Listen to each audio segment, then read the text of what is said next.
In 1824 in Manchester, a wife was knocked down for 5 shillings, but when she took a dislike to the buyer, she was put up again, this time fetching 3 shillings and a quart of ale.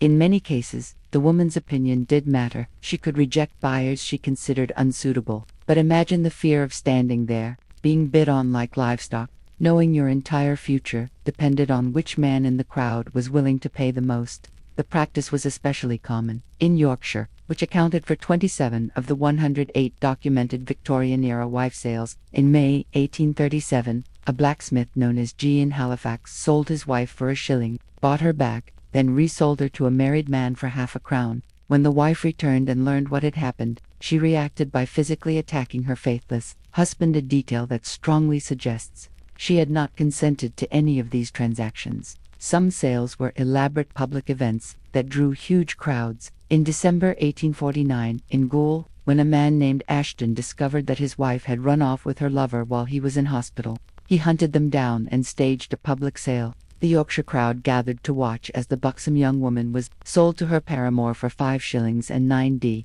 After a burst of spirited bidding, before leaving with her new partner, she snapped her fingers at her former husband and declared, "They're good for naught, that's more than you would fetch." Even children were not exempt from this trade.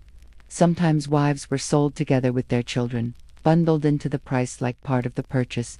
In 1865, one woman and her 2 children were sold for £100 plus £25 for each child, a sum that represented several years' wages for a working man. The buyer was taking on not only a wife, but an entire family, with all the financial responsibilities that came with them. The authorities' response to wife selling was inconsistent and often confused. Legally, the practice had no standing at all. It amounted to a conspiracy to commit adultery, followed by bigamy when the new couple went on to marry. But many local officials, you are a woman in the year 1830, standing in the cold morning light of a market square in Yorkshire. The cobblestones beneath your worn boots are slick with frost, and each breath forms a small cloud in the air. Around you, voices grow louder, but it's not excitement. It's something else entirely, something that knots your stomach with a strange mix of dread and fragile hope.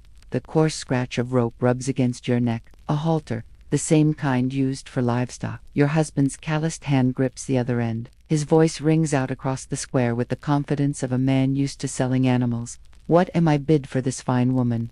His words slur slightly from the ale he drank at dawn to steady his nerves. Strong back, good teeth, can cook and mend.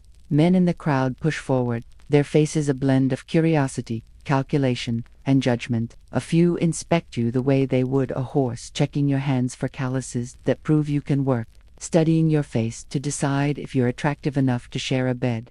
Your heart hammers. Within minutes, your fate will be decided. Perhaps you'll end up with a kinder man than the one who brought you here, or perhaps you'll find yourself somewhere far worse. The most chilling part, this isn't illegal. It isn't a secret crime or a moment of drunken madness. In the twisted logic of your time, this is your best chance at freedom, your only real path to something like a divorce. We call it wife selling, and while cruelty often played its part, it didn't arise from cruelty alone. It grew out of a legal system so rigid and unforgiving that, for the poor, there were almost no other options.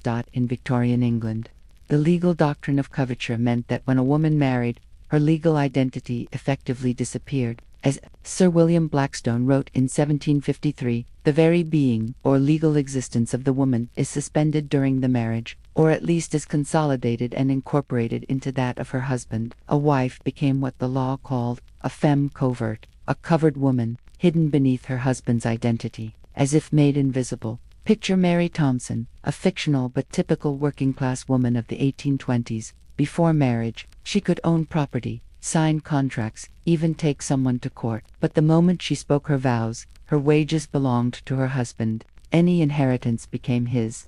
If she ran a small business selling bread or taking in laundry, every penny was legally his property. Even the clothes on her back belonged to him. If Mary's husband, let's call him William, beat her until she couldn't stand, the law offered little protection. A man had the right to correct his wife, just as he might discipline a child or train a dog. If he drank away the rent, gambled away the food budget, brought home diseases from brothels, or refused to work while she labored until her fingers bled. The law still saw this as his prerogative as head of the household. When a woman reached her breaking point, her options were bleak. For the wealthy, divorce existed, but before 1857, it required a private act of Parliament and cost at least £1,000, about £118,000 today. Even after the Matrimonial Causes Act of 1857, divorce through the courts still cost around £40, more than a laborer earned in a year. For the poor, there were only 5 real ways to end a marriage: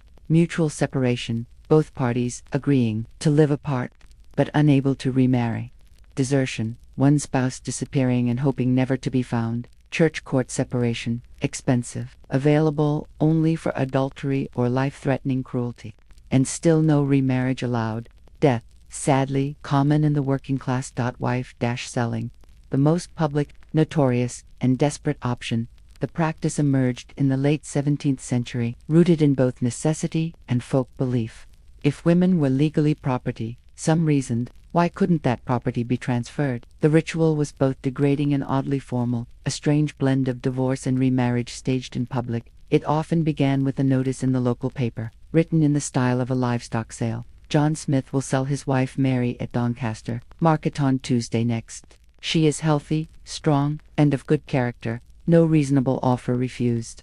Some were more personal. Thomas Brown, being tired of his wife, will dispose of her to any person willing to take her off his hands. She can wash, cook, and milk cows. On the day, the husband led his wife to a public place, usually a livestock market, though taverns and pubs sometimes served. The location was deliberate, the message unmistakable. She wore a halter of rope, or sometimes ribbon, marking her as property to be transferred.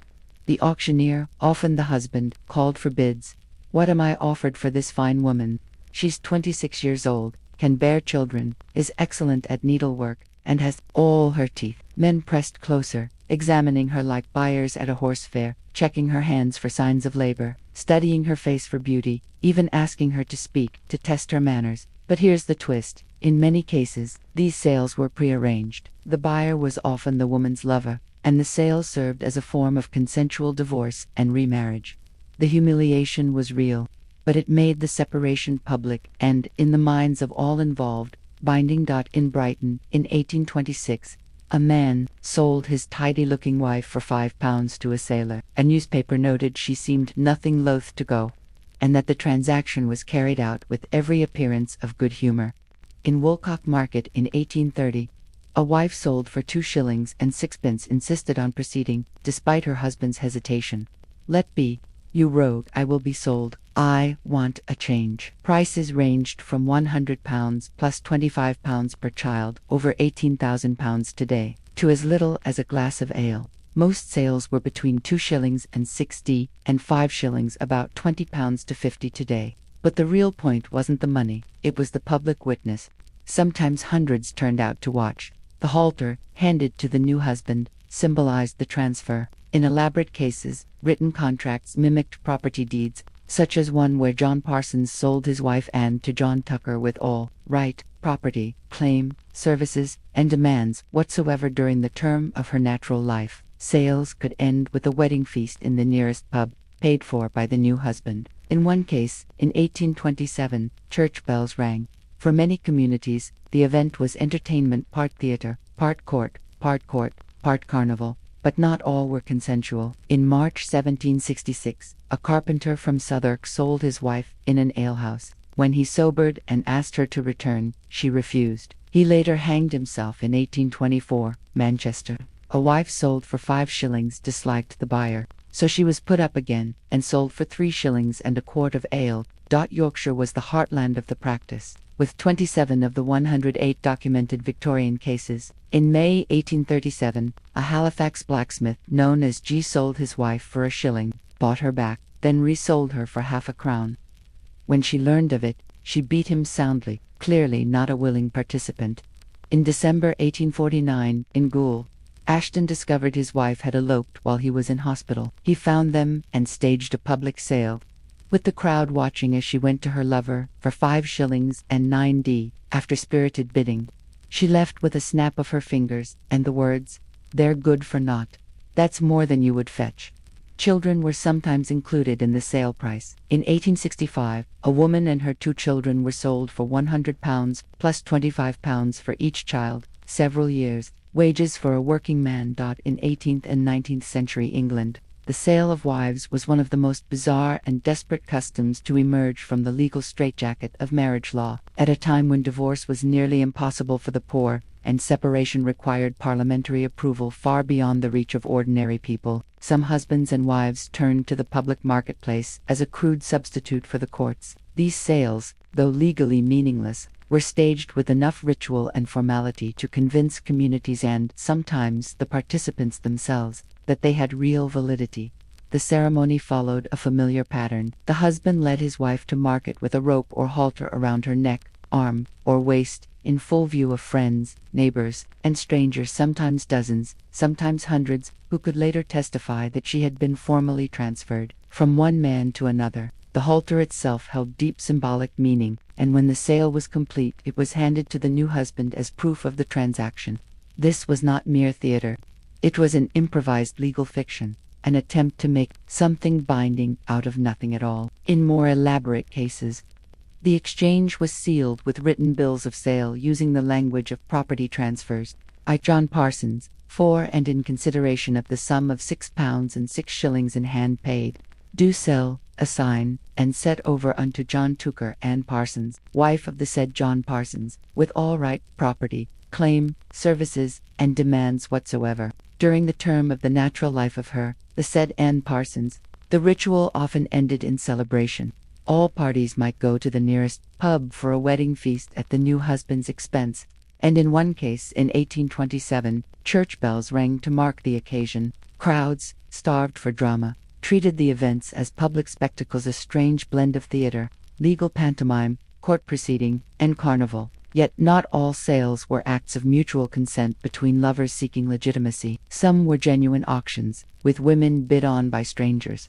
In March 1766, a carpenter from Southwark sold his wife in a drunken fit of indifference at an alehouse. When he sobered up and asked her to return, she refused. He hanged himself soon after. In 1824 in Manchester, a wife was knocked down for 5 shillings, but when she disliked the purchaser, she was put up again, this time fetching 3 shillings and a quart of ale. Women could refuse unsuitable buyers, but the humiliation of being auctioned like livestock was inescapable. Yorkshire proved especially fertile ground for the custom, accounting for 27 of the 108 documented Victorian-era wife sales. In May 1837, a Halifax blacksmith named G sold his wife for 1 shilling, bought her back, and then resold her to a married man for half a crown. On discovering this, the wife physically attacked her faithless husband, a sign she had never consented. Some cases drew immense audiences. In December 1849 in Goole, a man named Ashton,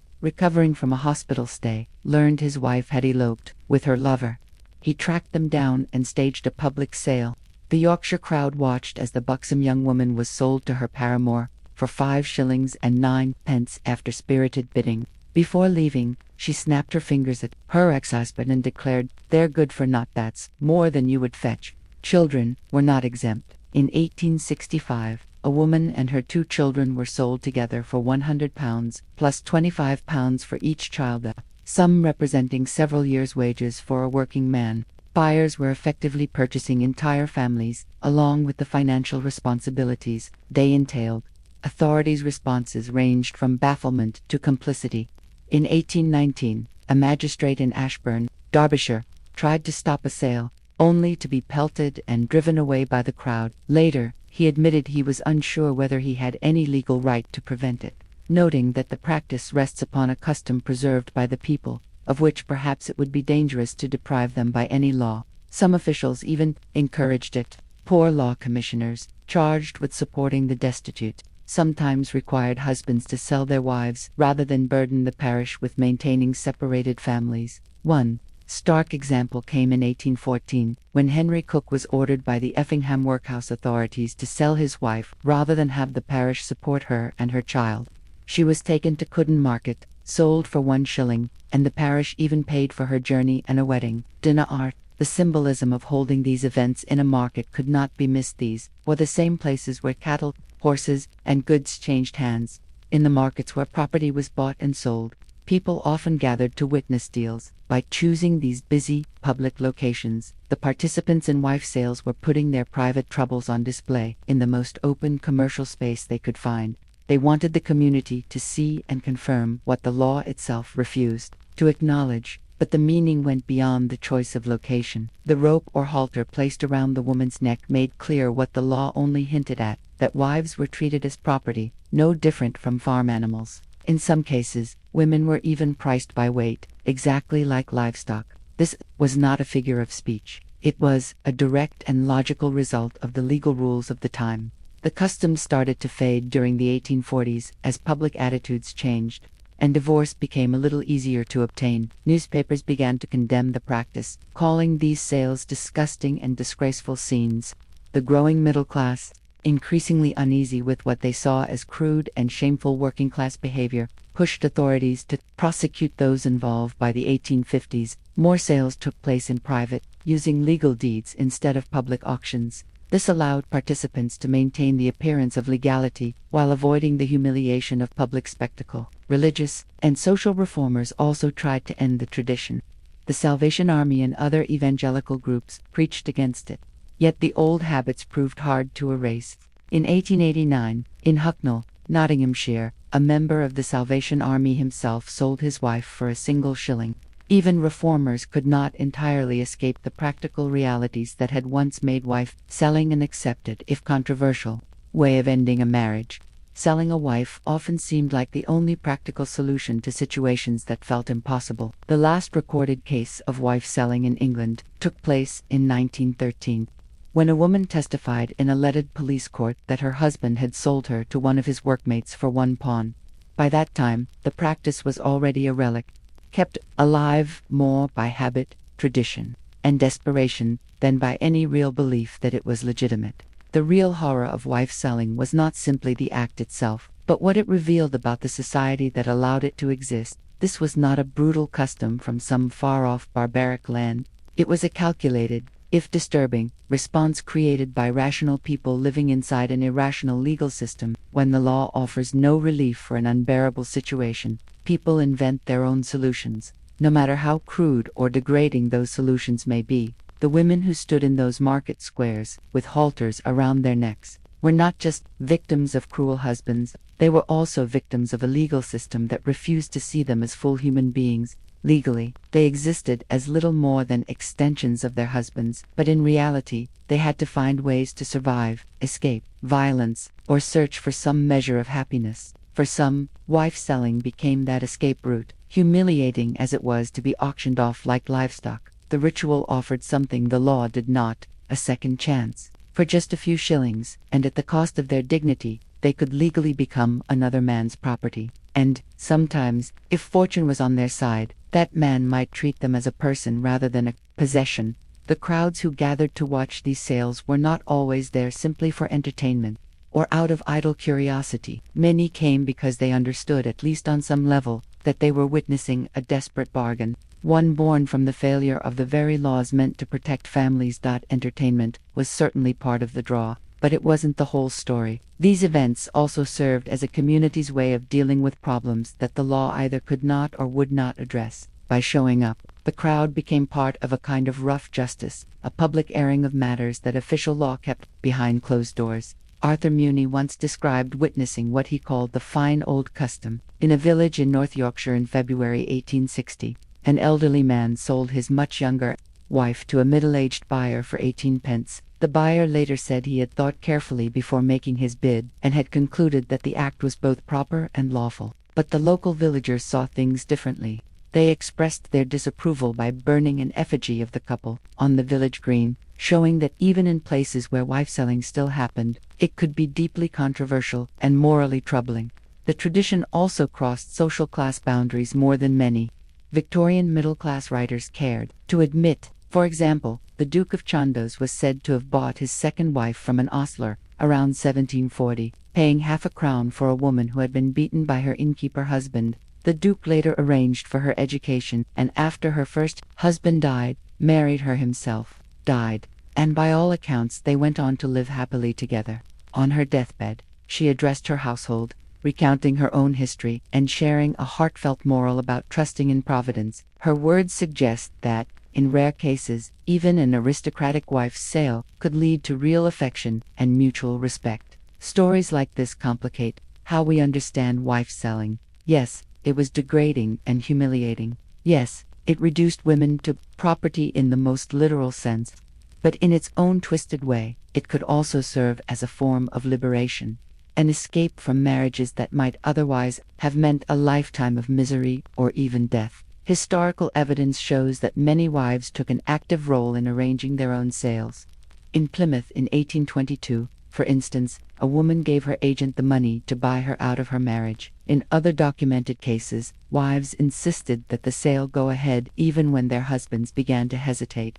These women were not simply passive victims being traded without consent. They were active participants in the only form of divorce the system allowed them. This does not make the practice any less disturbing, but it does help explain why it endured for more than 2 centuries. Wife selling was not just about men getting rid of unwanted wives. It was also about entire families trying to solve problems that seemed impossible to fix, using the only tools they had. Understanding this broader context makes the practice even more tragic.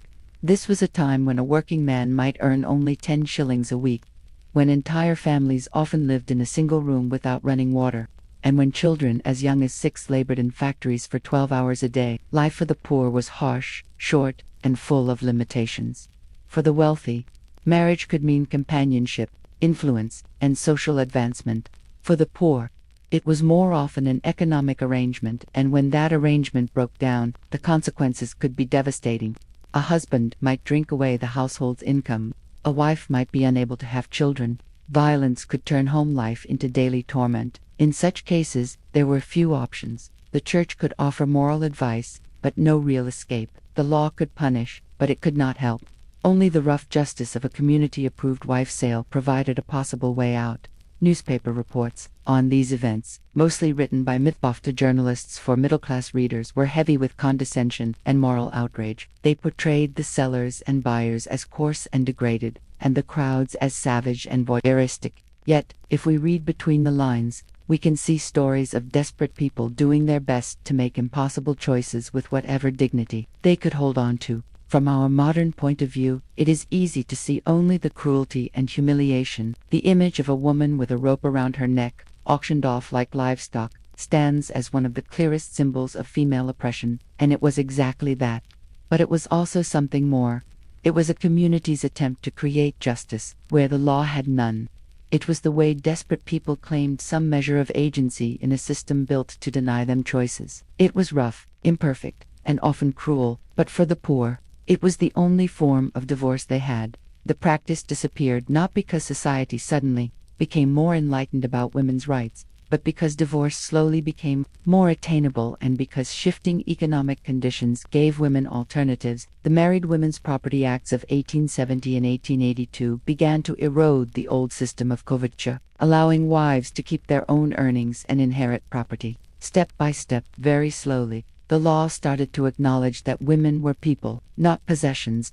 But for the women who stood in those market squares in the early 19th century, halters around their necks, with crowds pressing close to inspect them like livestock, these reforms came far too late. They lived in a society that gave them no legal identity, no right to their wages, and no lawful way out of violent or miserable marriages, except through the humiliating spectacle of a public sale. Their experiences remind us that progress is never automatic. The legal rights we now take for granted were hard-won and came at a great human cost.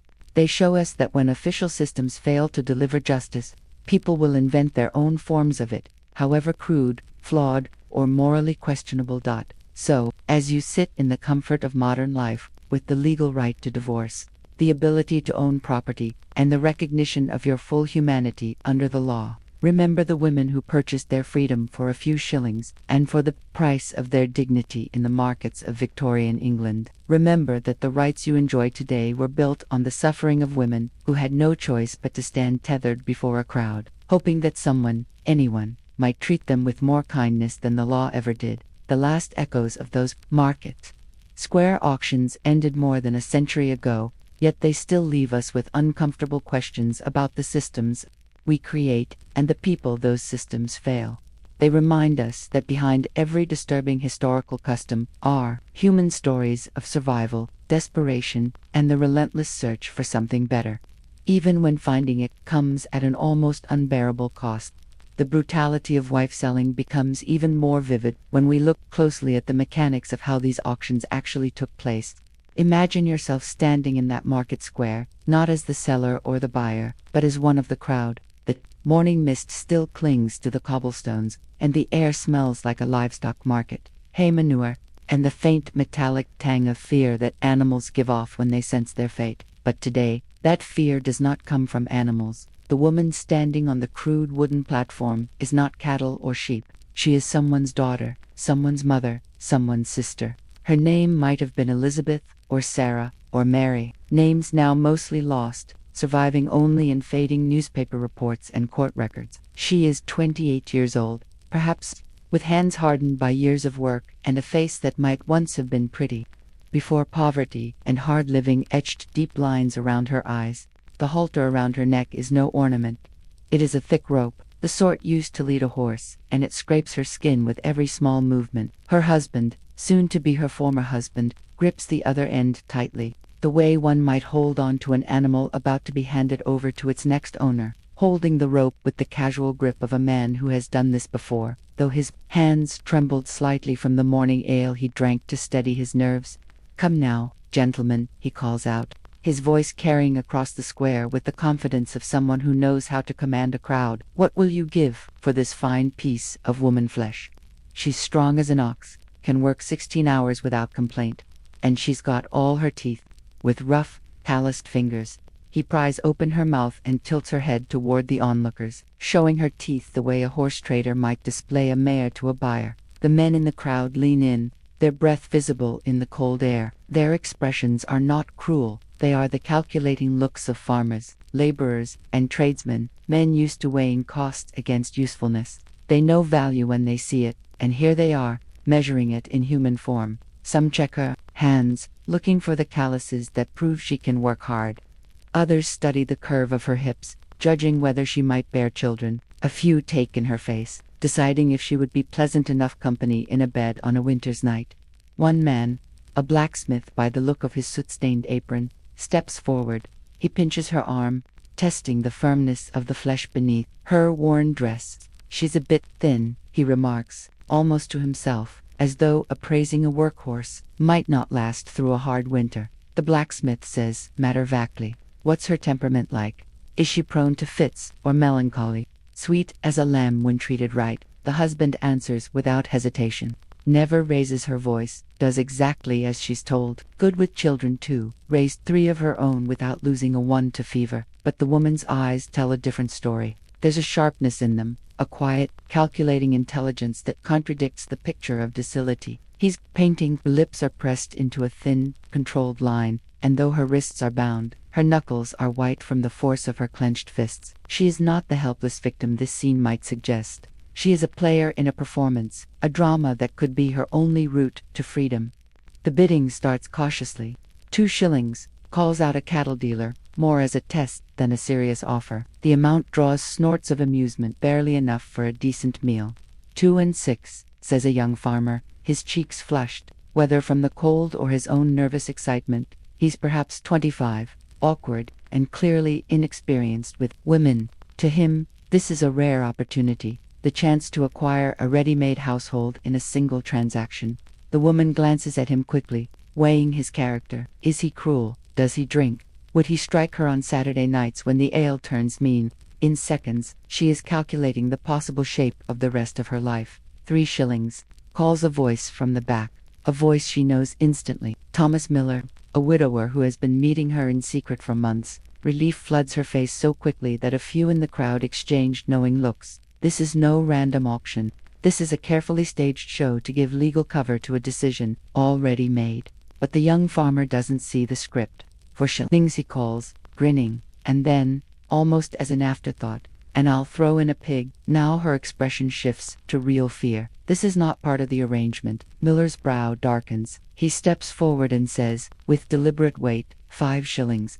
His tone carries a warning. The younger man either doesn't hear, or chooses to ignore 6. The farmer blurts, caught up in the thrill of competition. The crowd murmured appreciatively. This was turning out to be better entertainment than they'd expected. The woman tried to catch her husband's eye, to signal that something had gone wrong, but he was too busy counting money in his head, already calculating how much ale and gin 6 shillings could buy. For the first time, real terror crossed her face. She could end up with a stranger, someone who might be crueler than the husband she was trying to escape. 7 shillings, Thomas Miller said through gritted teeth. It was more than he could afford, but he could see the woman's distress. The young farmer hesitated, patting his pockets. 7 shillings plus a pig was a significant investment. He looked at the woman, again really studying her face for the first time, and something in her expression finally broke through his romantic fantasies. She wasn't looking at him with gratitude, or even with resigned acceptance. She was looking at him with the kind of fear usually reserved for rabid dogs. 7 shillings and 6pence, he said at last, but without conviction. The auctioneer, her husband, sensed the shift in mood. He was drunk enough to be greedy, but not so drunk that he missed the dangerous tension building in the crowd. Wife selling relied on community approval, and crowds could turn ugly when they sensed something wasn't right. Going once for 7 and 6, he called out quickly, hoping to close the deal before it spiraled out of control. 8 shillings, Thomas Miller said desperately, though it was obvious to everyone he didn't have that kind of money. The moments stretched out, like a held breath. The woman stood frozen between her current misery and an uncertain future, while 2 men bid for the right to own her as completely as they might own a horse or a table. The crowd watched with the uneasy fascination of people witnessing something, both entertaining and deeply disturbing. Then, something unexpected happened. The woman spoke. "I choose Thomas Miller," she said, her voice clear and steady, carrying across the square. The square falls silent. "I'll go with him willingly," she declares, her voice cutting through the air. "But I won't be sold to no stranger, like a sack of grain." A ripple runs through the crowd, murmurs, arguments, startled laughter. This isn't how wife selling is supposed to work. The woman isn't meant to choose. The whole premise of the auction depends on her being treated as property, but there's a gravity in her tone, a dignity that refuses to bow to the humiliation of the moment, and it forces even hardened men to nod in respect. The lass has spoken. An old man calls from the edge of the crowd. "Let her go to who she wants. This ain't a cattle market." "But I bid highest," the young farmer protests, though his voice carries more relief than disappointment. The husband shifts uneasily, glancing around. The sale has slipped from his control, and the crowd's mood is shifting in a way he can't read. Wife selling survives only because the community treats it as legitimate, but legitimacy depends on unwritten rules, and apparently, one of those rules is that the woman's wishes count, at least when she states them loudly enough for everyone to hear. 7 shillings from Thomas Miller, the husband calls quickly, cutting his losses, and she goes willing. So there's no arguing with the bargain. Thomas Miller steps forward, his pockets filled with coins borrowed from 3 different neighbors. His face is flushed with a mixture of relief and embarrassment. The halter is formally handed from husband to new owner, though Thomas immediately slips it from her neck and tosses it aside with visible disgust. The crowd breaks into applause, as though they've just witnessed the curtain fall on a satisfying play which, in many ways, they have. The woman, let's call her Sarah, drops into a curtsy, carrying herself with far more dignity than anyone in that square deserves. Then she takes Thomas Miller's offered arm, but as the onlookers drift away, the cost of this so-called happy ending becomes clear. Sarah may have escaped one bad situation, but she is now just as legally bound to Thomas Miller as she was to her first husband. If Thomas turns cruel or takes to drink, she will have no more recourse than before. She has simply traded one form of legal slavery for another, gambling that her new master will be kinder than the last. The young farmer who almost bought her watches them go, his feelings tangled. Part of him is disappointed, lonely enough that buying a wife had seemed like a practical solution. But another part is unsettled by what he has just seen. He had never truly considered what it meant to own another human being, not bound by love, or even mutual advantage, but by a legal fiction that reduced her to property. Sarah's former husband slips the 7 shillings into his pocket and heads straight for the nearest tavern, already calculating how many pints the money will buy. He feels a mix of relief and something that might be loss, though he can't name it. Sarah had been a burden, certainly another mouth to feed, another person making demands on his meager resources. But she had also been the only person in the world who cared whether he lived or died. Even if that care was tangled with fear and resentment. This particular scene is fictional, but it is stitched together from dozens of documented cases that follow strikingly similar patterns. The reality of wife selling was far more complex and more heartbreaking than the simple notion of men discarding unwanted wives. Take the case of Marianne Price. Sold in Merthyr Tydfil in 1837, a newspaper described her as a young woman of prepossessing appearance who was led into the market with a new rope tied around her waist. She was sold to a man named Lewis for 4 shillings and 6 pence. The transaction, however, had clearly been arranged beforehand. Lewis was described as her sweetheart, and the sale was conducted with the apparent satisfaction of everyone involved. Yet, buried in the same report, are details hinting at a deeper, harsher reality. Marianne's husband was a collier, a coal miner, much addicted to drink. The sale took place during a period of severe economic depression in the Welsh mining districts, when families were barely surviving on reduced wages and irregular work. For Marianne, agreeing to be sold may have been less a matter of romance than a desperate choice between starving alongside a drunken husband or surviving with a man who could keep her fed. Or consider the more troubling case from Carlisle. In 1832, a woman was put up for sale by her husband, but she refused every bidder. As her rejections mounted, the crowd turned hostile. The tension rose so sharply that the local magistrate stepped in to prevent the scene from erupting into violence. The woman was ultimately knocked down to a man she had never met for 3 shillings, but she refused to go with him. The sale was declared invalid, and she was allowed to return to her husband, though what became of her afterward was never recorded.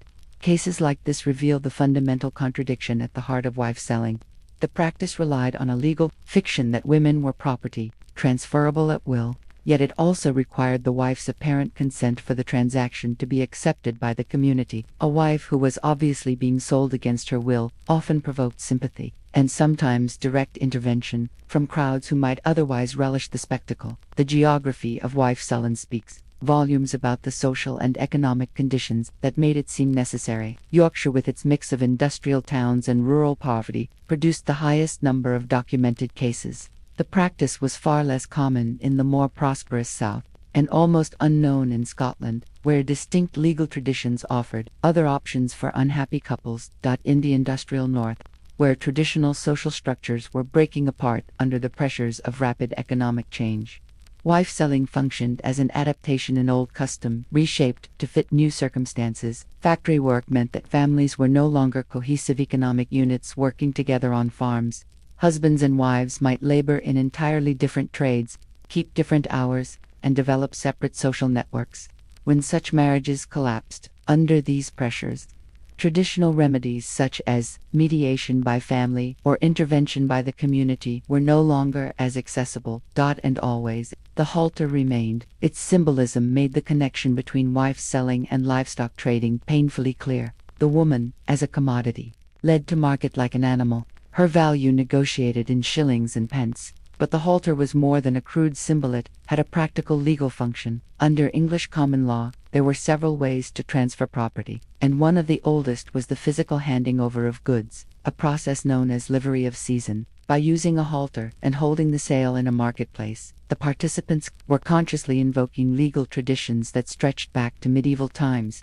It also carried psychological weight. For husbands, it made visible what the law had always implied, that their wives were property to be disposed of at will. For buyers, it was a tangible emblem of their new rights and responsibilities. For the women themselves, the moment when the halter was removed often marked the psychological crossing from one household to another. Some wife sales became elaborate spectacles. In Sheffield in 1842, one woman was sold 3 times in a single day, as different men bid for her, then thought better of it. Each time, she endured the humiliation of being scrutinized by potential buyers, only to be led back to the auction space when the deal collapsed. According to the newspaper report, her composure eroded with each failed sale, until, After the third cancellation, she broke down in tears. These multiple sales exposed the fundamental instability of the practice. With no basis in actual law, there was no way to enforce the agreements or settle disputes. A buyer who regretted his purchase could simply hand the woman back and reclaim his money. A woman who found her new situation unbearable had only one hope: to persuade her new husband to sell her again. The children of sold wives occupied an especially tragic place in this system. Sometimes they were included in the transaction price. Sometimes children were treated almost like accessories to the main purchase. In 1847, for example, a woman sold in Pontefract came with 3 children, and the buyer agreed to take responsibility for their upbringing and education. Far more often, however, children were left behind with their fathers separated from their mothers by transactions they were too young to comprehend. Historical records rarely mention the emotional toll on these children, but it's not difficult to imagine the trauma. Some watched their mothers being led away with a rope around their neck by a stranger who had just bought them. Many never saw their mothers again. Others were reunited years later under circumstances that were awkward and painful for everyone involved. Wife selling also left a deep mark on the communities where it took place. These sales were public spectacles that often drew hundreds, sometimes thousands, of spectators. They functioned as a form of popular entertainment, but they were also moments of collective reflection, occasions where the community debated marriage, morality, and the boundaries of acceptable behavior. The crowds weren't merely passive onlookers. They acted as a kind of rough court, able to approve or reject a particular sale, step in when they thought a woman was being treated unfairly, and use their collective voice to uphold community standards. If a husband tried to sell his wife to someone considered unsuitable, hostile spectators might disrupt the auction altogether. These interventions reveal that wife selling was never just a matter of private desperation. It existed within dense social networks and moral economies, and it worked only with the community's approval.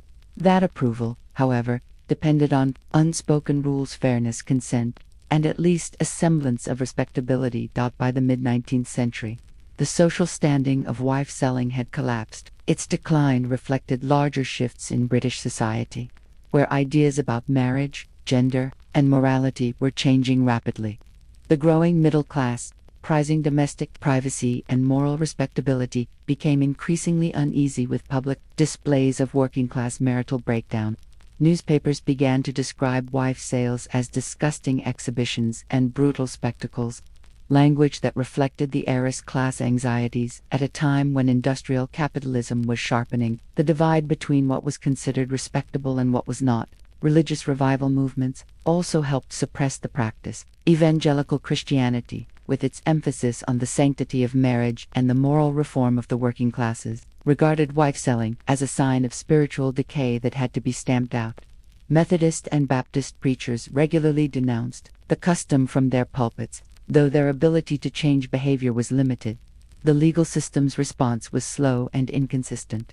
Before 1850, prosecutions were rare, and penalties minimal, usually just a few days in jail or a small fine. But as social attitudes hardened, courts began handing down harsher sentences. By the 1860s, men convicted of selling their wives could face 6 months in prison, and buyers risked being charged with conspiracy to commit adultery. Even so, securing convictions was difficult. The people involved had every reason to deny that money had changed hands, or to insist the event was merely a joke or a bit of theater. Juries, often drawn from working-class communities where wife selling was still familiar, not exactly condoned, were frequently reluctant to convict. Juries were sometimes reluctant to convict those involved, viewing wife sales as desperate attempts to resolve impossible personal situations. By the mid-19th century, the rise of music hall entertainment gave the practice a second life in popular culture, even as it declined in reality. Popular songs such as The Sale of a Wife turned the ritual into farce, portraying the husband as a fool, the wife as a shrew, and the buyer as a hapless dupe. In doing so, these performances stripped away the raw desperation and humiliation at the heart of wife selling, recasting it as harmless comedy for middle-class audiences. Yet the endurance of the theme in popular entertainment points to its deeper psychological and social functions. Wife selling had addressed profound anxieties about marriage, property, and gender relations, anxieties that persisted long after the ritual itself became socially unacceptable. Music hall songs, penny novels, and later cinema continued to explore stories of marital collapse and reinvention that wife selling had once enacted openly. The custom also had an international dimension. English settlers carried it to the American colonies, where it lingered into the 19th century. Colonial court records from Connecticut to South Carolina document cases showing the practice adapted to new social and economic environments. In some American contexts, wife selling was even more overtly commercial than in England, complete with formal bills of sale and newspaper advertisements. The French in particular were fascinated and appalled by the English custom. They treated it as proof of British barbarity and moral decay. French newspapers eagerly reported on wife sales, often embellishing or distorting the facts for dramatic effect. Political cartoons depicted John Bull leading his wife to market like livestock, using the image to symbolize English brutality and crude commercialism. For Britain's ruling class scheme to present their nation as the moral and cultural leader of Europe, its international mockery was acutely embarrassing.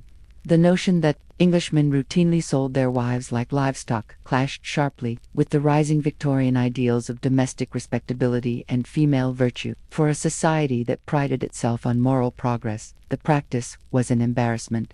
Government officials began urging local magistrates to crack down on wife selling more aggressively. Alcohol played a central role in many of these transactions. Sales often began in taverns, where drink loosened inhibitions and male camaraderie turned the degradation of women into a shared joke or even a form of amusement. Frequently, the ritual ended with all parties drinking together to seal the transaction, normalizing what would otherwise have been shocking or cruel. Alcohol also gave men an easy excuse when regret set in. Several recorded cases involved husbands who sold their wives while drunk, only to try reclaiming them when sober. The courts, however, were unsympathetic.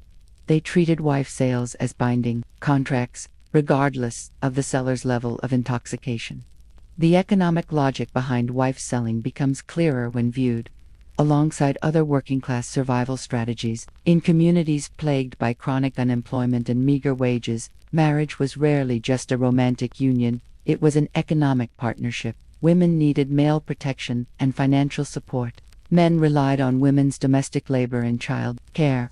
When these arrangements collapsed, wife selling provided a way to redistribute resources and responsibilities. Prices for wives reflected practical considerations. Women known to be hard workers, particularly in valuable trades like spinning or brewing, commanded higher sums than those whose labor was less marketable. Age, health, and fertility also affected a woman's value. The bargaining that took place makes it clear that buyers and sellers knew exactly what they were trading, not just a person, but her labor, her childbearing potential, and her domestic skills. Surviving documents from wife sales offer rare glimpses into working-class life and values. Newspaper reports often described the woman's clothing, appearance, skills, and temperament. They recorded the exact words spoken during transactions, preserving fragments of working-class speech seldom found in other historical sources. These accounts also reveal that wife selling followed an unwritten but widely understood etiquette. There were proper ways to conduct a sale, preferred venues and times, and acceptable forms of payment. Violating these customs could provoke public disapproval or even violence. Degrading though it was, wife selling was far from chaotic. It was a ritual bound by rules that the community recognized and, at least in certain circles, respected. The decline of wife selling after 1850 was not simply the result of stricter law enforcement or growing moral disapproval. Economic and social changes were making the practice less necessary and less practical. The rise of factory work gave many women a degree of financial independence, reducing their absolute reliance on male support. Expanding cities created more opportunities for women to escape unhappy marriages simply by disappearing. The growth of the railway network made it easier to vanish entirely and start fresh in a distant town. Shifting cultural attitudes toward marriage also played a major role. A romantic ideal emphasizing love and mutual affection as the foundation of marriage was spreading across all classes. This made the commercial nature of wife selling appear increasingly repulsive. The emerging women's rights movement, still small and mostly middle class, began offering alternative ways to think about gender relations and female autonomy. The final known wife sales in England took place in the early 20th century, by which time they were seen as relics of a crude and shameful past. One of the last recorded cases occurred in Leeds in 1913, when a woman claimed her husband had sold her to a co-worker for £1,000. The details were unclear, and the community's reaction was overwhelmingly negative. There was no crowd, no public ceremony, and no sense that this was a legitimate way to resolve marital problems. By then, legal divorce was available to the working class, still costly and socially frowned upon, but far more accessible than before. The Matrimonial Causes Act of 1923 would soon allow women to seek divorce on equal terms with men, offering a legal solution to some of the issues wife selling had once addressed. Limited social welfare programs were also beginning to provide alternatives to the stark economic choices that had once made wife selling seem like a practical if grim solution. Yet, the practice's legacy reached far beyond its own time. Wife selling exposed deep tensions around gender, property, and personal autonomy, tensions that still influence debates about marriage and divorce today. It showed how, when the legal system fails to meet real human needs, people will invent their own solutions. However morally questionable those may be, it is tempting for modern readers to see wife selling as nothing more than proof of the past's brutality, something we have long since outgrown. But in reality, it arose from specific legal and economic pressures that left people, especially working-class women, with impossible choices. Many of the women who took part were not simply passive victims. They were active participants, trying to better their situation using the few options available to them. The question at the heart of wife selling remains relevant. What happens when the law offers no way out of an intolerable situation? Modern parallels might include undocumented immigrants unable to access legal protections, abuse victims who cannot afford representation, or families broken apart by economic policies that value abstract principles over human needs. For the crowds that once gathered to witness a wife sale, these were not only spectacles, they were public debates about morality, justice, and the limits of acceptable behavior. In today's more private society, we have lost many of the communal forums where such issues were openly contested.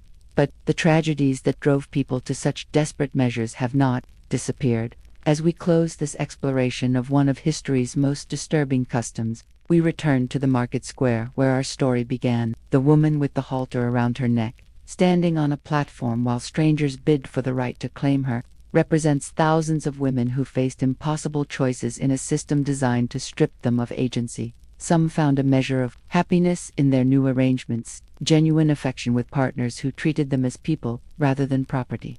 Others learned that changing masters did not change the fundamental nature of their enslavement. All paid a price in dignity and self-respect that no amount of practical benefit could ever fully repay. Their stories remind us that progress is not inevitable. The rights and protections we now take for granted were built on the suffering of those who had no choice but to navigate systems that denied their humanity. They remind us that behind every historical practice, no matter how repugnant it seems, to modern eyes are human beings trying to survive, to find love, to create meaning in circumstances offering few good options. The halters are gone now. The market squares have become shopping centers. The legal codes that once treated women as property have been rewritten, but the deeper questions remain. How do we create systems that serve human needs rather than abstract principles? How do we ensure that progress reaches everyone, not just the privileged few? How do we build a society where no one must choose between dignity and survival? The women of Victorian England who wore halters and hoped for kinder masters deserve more than to be remembered as mere victims of historical barbarism. They deserve to be remembered as human beings who faced impossible circumstances with whatever courage and agency they could, some who found ways to survive, and sometimes even thrive, in a world designed to crush them. Their voices still echo across the centuries, reminding us that freedom is never free, dignity is never guaranteed, and justice demands constant vigilance against the systems that reduce human beings to property. Remembering their stories is not only an act of historical justice, it is a call to ensure that such choices never again become necessary. The market squares stand empty now, but the questions they once raised about human worth, legal justice, and the price of survival remain as urgent today as they were 2 centuries ago. And in that urgency lies both a warning and a promise. A warning that progress can be undone, and a promise that understanding the past may help us build a more just future.